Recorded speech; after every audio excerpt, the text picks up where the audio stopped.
Hello family, જય શ્રી કૃષ્ણ, જય માતાજી, જય સ્વામિનારાયણ. કેમ છો? અત્યારે અમે મમ્મીને લઈને હું બહાર જાઉં છું અને ત્યાં અમે જઈએ પછી ત્યાં શું છે એ તમને બધાને બતાવું, બરાબર છે? અને અત્યારે તો આ પર મહિનો ચાલે છે એટલે બધા ગોર પૂંજે ને એ રીતના, બરાબર? તો એ બધું હું તમને બતાવીશ. આંબોડું જાંબુડું કરવા જઈએ છીએ અમે, બરાબર? આજે અમને થોડોક ટાઈમ મળી ગયો છે તો અમે જઈ આવીએ અને બધું કામ પતાવી આવીએ. તો બન્યા રહેજો એન્ડ સુધી વિડીયોમાં.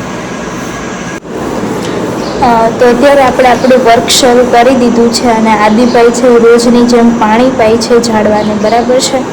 અને આપણે ઓફિસમાં થોડુંક આપણું વર્ક જાજુ છે, જેમ મેં તમને કીધું હતું એમ, એટલે એ વર્ક કરીએ છીએ. અને હવે બાળકો આવવાના છે, એમને બસ 5-6 દિવસની વાર છે, પછી બાળકો આવી જશે. કારણ કે અમને પણ બાળકો વગર ગમતું નથી, ખાલી ખાલી લાગે છે હાવ. કારણ કે બાળકો હોય એટલે અમારે આખો દિવસ અમે એ લોકોની પ્રવૃત્તિમાં હોય એટલે અમારી સાંજ કેમ પડી જાય છે એ પણ અમને ખબર નથી રહેતી. એટલે એ રીતનું અમારું આખો જે પ્રોગ્રામ છે દિવસનો, એ દિવસનો પ્રોગ્રામ પણ હવે તમને બતાવવાની ટ્રાય કરશું અમે. એટલે ચલો આપણે જઈએ ને પછી બતાવું તમને. મહિમા સમજાવ્યો. તેમણે શિષ્યને કહ્યું, 3 વર્ષે એક અધિક માસ આવે છે, જે પુરુષોત્તમ માસ તરીકે ઓળખાય છે. આ માસમાં જે નર નારી વ્રત કરીને સવારે નદીને સ્નાન કરે, કાંઠા ગોરમાનું પૂજન કરે, પુરુષોત્તમ માસના પાવન પ્રસંગોની કથા વાર્તા સાંભળે, યથાશક્તિ દાન કરે, પુરુષોત્તમ ભગવાનની પૂજા અને ભક્તિ કરી ઉપવાસ કે એક ટાણો કરે, ધારણા પારણા કરે, તો પુરુષોત્તમ ભગવાન વ્રત કરનારની સંતુષ્ટ થઈને તેના મનોરથો પૂર્ણ કરે છે. શિષ્ય કહે, ગુરુદેવ, તમે કહ્યા મુજબ કોઈ પુરુષોત્તમ માસનું વ્રત કરી તમે બતાવેલા નીતિ નિયમો પાળે તો ભગવાન સંતુષ્ટ થઈ શું આપે? ગુરુજી કહે, જે કોઈ પોતાના વ્રત વડે પુરુષોત્તમ ભગવાનને સંતુષ્ટ અને પ્રસન્ન કરે છે અને સુખ સમૃદ્ધિ મળે છે, તેના કષ્ટો દૂર થાય. પુરુષોત્તમ માસ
જોખી ઠાકો ગાવલડી, દ્વારકાનો વાણિયો જોખી ઠાકો ગાવલડી, દ્વારકાનો વાણિયો જોખી ઠાકો ગાવલડી, દ્વારકાનો વાણિયો જોખી ઠાકો ગાવલડી. રામે મને ગાવલડી ધામેણા મયાપી, રામે મને ગાવલડી ધામેણા મયાપી.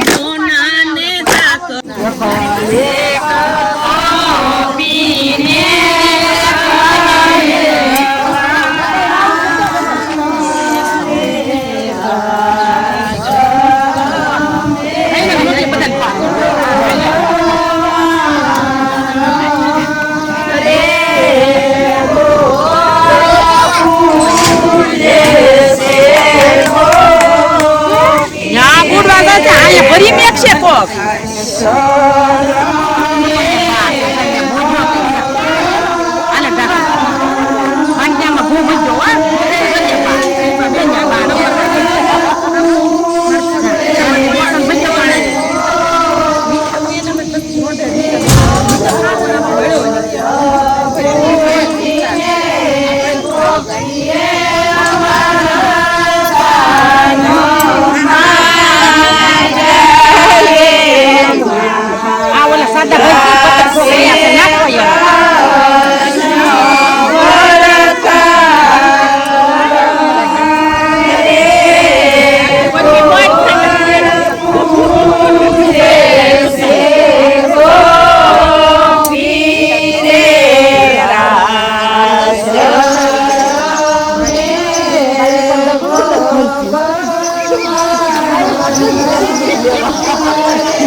બા રસોઈની તૈયારી કરે છે.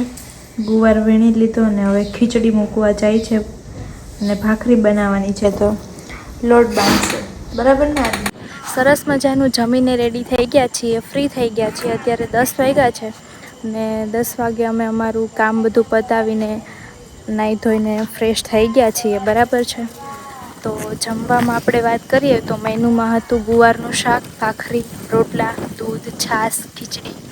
આ રીતનું જમણવાર હતું. અત્યારનું ભોજન સાદું અને બહુ મજા આવી ગઈ. અને આપણે કાઠિયાવાડમાં તો બહુ મજા આવે જ જમવાની, એટલે એ રીતનો અત્યારે પ્રોગ્રામ હતો જમવાનો. અને બસ હવે બાળકોને થોડાક દિવસોની જ વાર છે, બસ અઠવાડિયું સમજી લ્યો હવે. કારણ કે હું તો રોજ દિવસ ગણું છું. મને તો બાળકો વગર જરી કંઈ નથી ગમતું, કારણ કે બાળકો આખો દિવસ મારી સાથે તાલીમ લઈ રહ્યા હોય છે. એટલે બાળકો વગર મને નથી ગમતું ને બાળકોને ઘરે નથી ગમતું એમ. એટલે એ રીતનું છે. બાળકોના રોજ ફોન આવે છે કે દીદી ક્યારે આવીએ. એટલે મેં કીધું તમારું વેકેશન ખુલે એટલે ત્યારે આવી જાઓ એમ. એટલે એ રીતનું છે ને. અહીંયા થોડુંક કામકાજ હતું એટલે વેકેશન આપવામાં આવ્યું છે. અને આમાંય તે ઉનાળામાં 20 દિવસનું વેકેશન આપીએ છીએ. બાકી તો દિવાળીએ વેકેશન આપતા નથી, ઉનાળાથી ઉનાળું. અને 2 વર્ષે આપણે આ વેકેશન પાડ્યું છે. વેકેશન આપતા નથી બાળકોને. 2 વર્ષે આ વેકેશન ઉનાળામાં 20 દિવસનું વેકેશન આપ્યું હતું. એટલે એ રીતનો આ પ્રોગ્રામ હતો. અને આ થોડુંક બ્લોકનું કામ હતું. હોલમાં જેમ તમે આગળના વિડીયોમાં જોયું હશે તો એમાં સીલિંગ નખાવાની હતી, તો એ સીલિંગ નખાવી દીધી. બાળકો માટે એક કૂલર લઈ આવ્યા છીએ કે જે બાળકો આવે તો એને ગરમી ન થાય એના માટે એક મોટું કૂલર લીધું છે. એટલે એ રીતનો પ્રોગ્રામ છે. તો બાળકો આવે ત્યારે મળશું. ત્યાં સુધી વિડીયોમાં બન્યા રહેજો. લાઈક કરજો, શેર કરજો, કોમેન્ટ કરજો અને ચેનલને સબસ્ક્રાઈબ કરજો. Bye bye.